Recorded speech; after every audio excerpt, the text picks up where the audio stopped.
Hi guys, and welcome back to my channel. If you're new here, karibu sana. How are you guys coping with the cold? Because man, it's freezing. I hope you're all keeping warm. On today's video, we're going to be talking about hair loss, and especially hair loss at the edges. It's a real problem for most women. And if you want to know why your edges are going away, why your hair is thinning at the edges, keep watching until the end. If you've not subscribed, please subscribe to this channel because we learn a lot.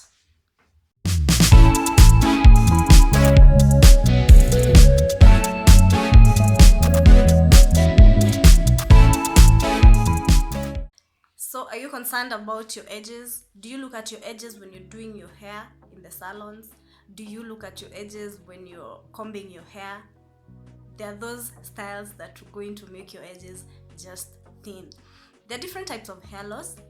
You can lose your hair because maybe you're undergoing treatment, because there are those treatments that make you lose your hair, especially maybe conditions like cancer, those people that are undergoing chemotherapy. That one you can't avoid, so you're going to lose your hair, right? That is you cannot avoid that. There are cases like genetics, it's hereditary. You're losing your hair because your great grandparents, your parents had a condition that made them lose their hair. That is a condition that you cannot avoid. That is hereditary. Okay, you can also lose your hair because maybe you have some conditions inside, not outwards. You have conditions that are making your hair thin. Conditions like worms. You may have worms, so you need to seek medical advice. Also, you can lose your hair because of the styles that you're doing to your hair, especially when you go to the salon.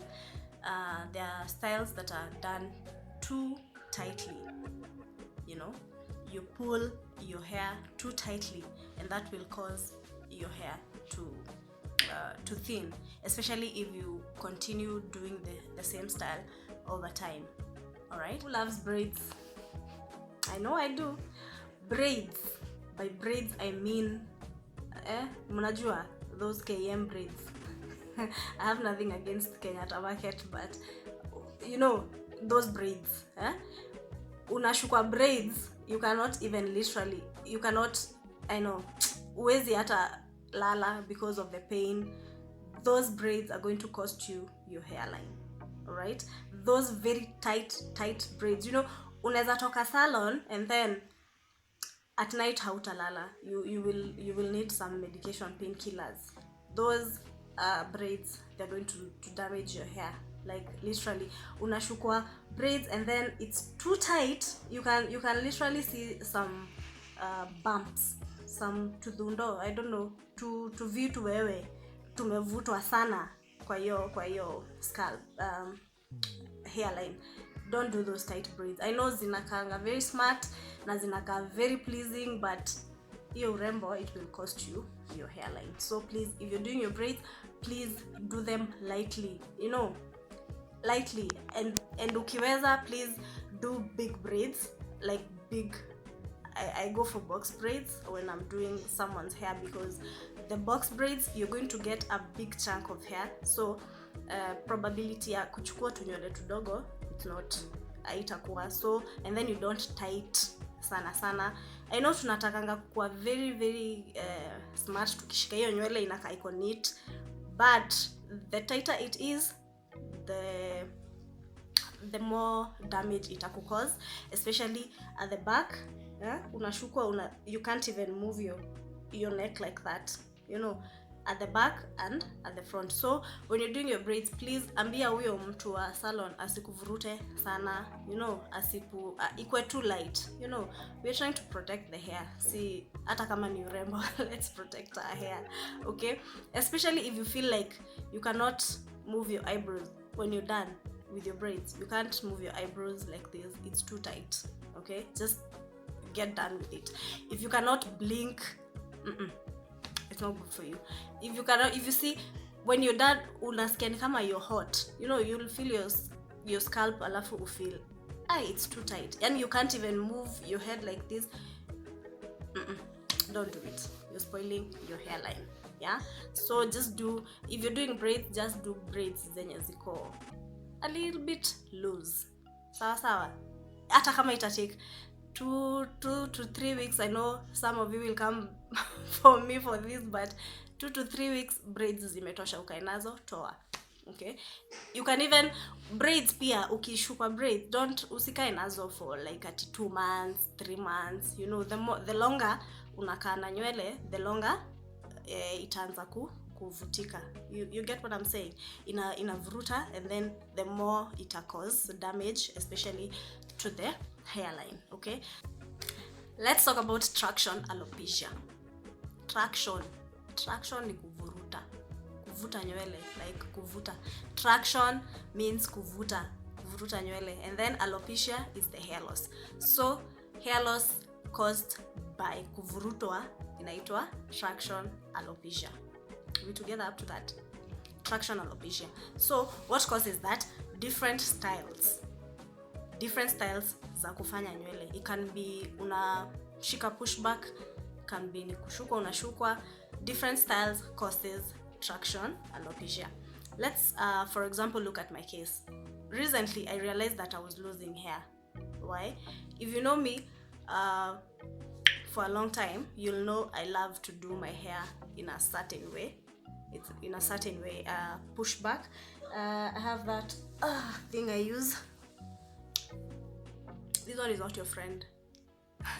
Okay, and it took me so long to realize that, because if you know me for a long time, this is the style I've been using. I've been using this for a very, very long time, and it causes your hair to break because number one, you're pushing it back, you're pulling your hair to the back most of the time.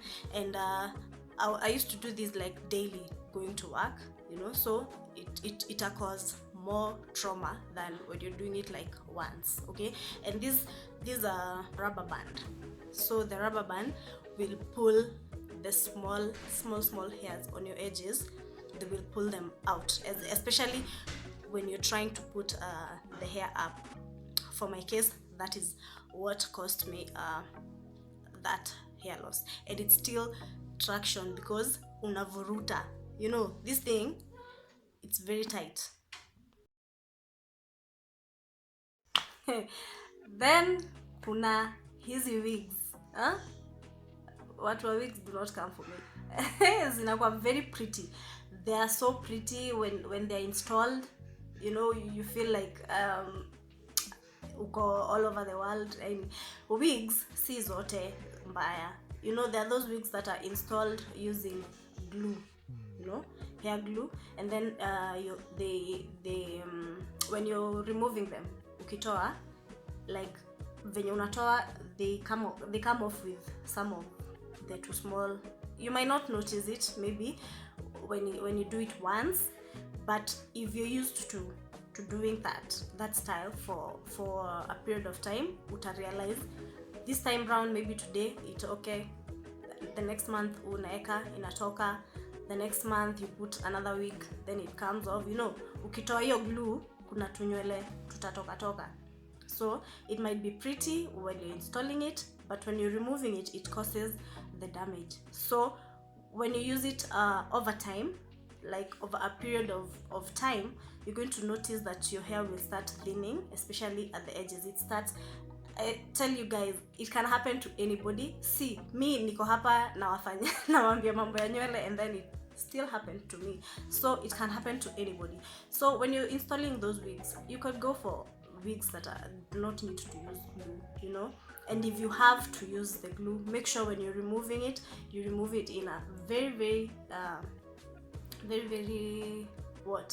a manner that is not going to remove those too small hairs, because at the end of it, you're going to lose your hair. Okay, someone asked me, what is this protective style you keep talking about in your videos? If you've watched my previous videos, I always include if it's box braids, protective style. What does this protective style mean, and does it help in any way in regards to hair loss? Yes, it does. Why? Because kama ukiangalia box braids, if the box braids I have done, or the box braids that I do, I do big parts, big chunks of hair. And as I had said earlier, ukitaka your hair not to break, make sure that the parts you're doing for the hair ni kubwa, like big parts, because when you do big parts, that is what we're calling protective. When you do big parts, the chances of nywele kuvurutwa na utoto, you know the two small braids tule tunafanyangwa tudogo, unaona utoto tutabomoka siku gani, you know those two braids, those ones are very very bad because zitavuta tu nywele, no, hata kama ni mbele, nyuma, katikati, you know, anywhere. But ukifanya big parts za nywele zita protect the hair, you know. Protective styles means protecting the hair, and especially if it's natural hair, protecting the hair. Last week I was meeting a friend, and this friend, the moment I saw her I was like, are you okay? Because alikuwa like, unajua venye unafanya kwa nywele unakaa kama your macho zako zimevutika hivi juu, and I was like, what is going on? Ati nilishukwa sijui mahali fulani, I won't mention the name, and I was like, are you feeling okay? Because you're not looking okay, like nywele imevutwa, mtu hata haezi fanya hivi, you know venye unashukangwa nywele and then uwezi. She was literally in pain, and I was like, you have to remove that hair. Ati hapana. And the way I paid a lot of money for this hair, I was like, how much? 1500 for, will it cost 1500? Okay, just remove it, because your 1500 itakukos your hair, itakukos pain, because now you have to buy